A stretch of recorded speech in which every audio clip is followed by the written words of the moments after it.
تحریک انصاف ایک مرتبہ پھر بلے کے نشان سے محروم ہو گئی۔ پشاور ہائی کورٹ میں الیکشن کمیشن کی نظرثانی اپیل منظور کر لی گئی۔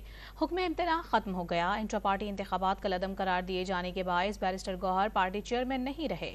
بیرسٹر گوہر نے پشاور ہائی کورٹ کا فیصلہ سپریم کورٹ میں چیلنج کرنے کا اعلان کیا اور یقین ظاہر کیا ہے کہ بلے کا نشان بحال ہو جائے گا۔ واضح کر دیا کہ بلے کا نشان نہ ملا تو پلان بی پر غور ہوگا۔ انہوں نے انتخابات کے بائیکاٹ کا امکان یکسر مسترد کر دیا۔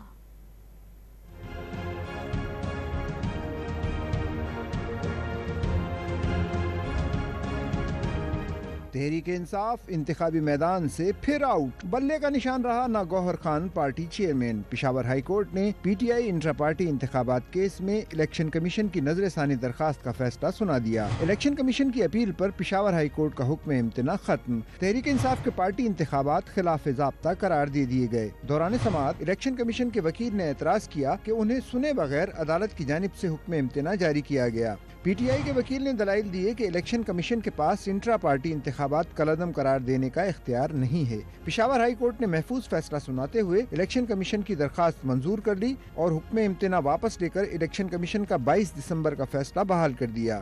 بیرسٹر گوہر نے میڈیا سے گفتگو میں پشاور ہائی کورٹ کا فیصلہ سپریم کورٹ میں چیلنج کرنے کا اعلان کیا اور یقین ظاہر کیا کہ بلے کا نشان بحال ہو جائے گا۔